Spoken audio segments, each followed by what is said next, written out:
One thing I love to make is wooden boxes, and in particular those with continuous grain around the sides.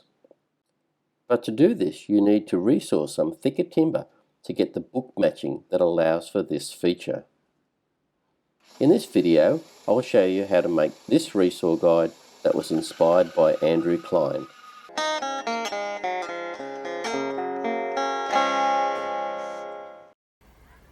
My bandsaw isn't bad, but like most it struggles with accurate resawing without drift.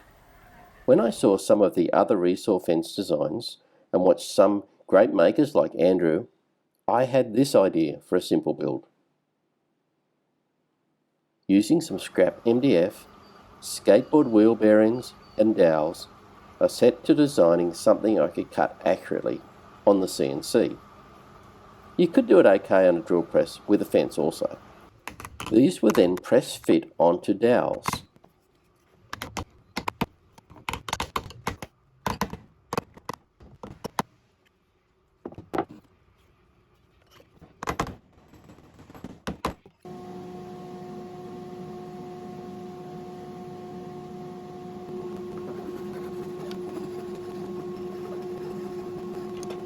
I then added the end dowel and captured the bearings as I went.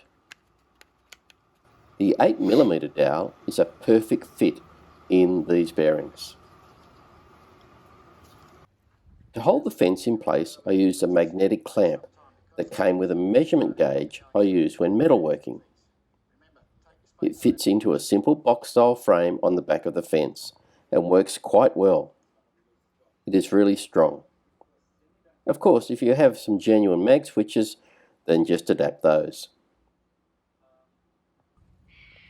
The fence is set with the centre of the wheels just ahead of the blade and allows me to basically steer the piece of timber along the cut line. The trickiest thing is to get the piece started on the centre line.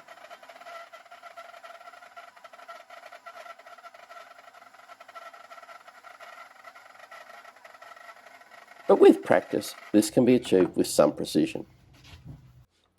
Another quick build using bits and pieces that were off the shelf. Thanks for watching.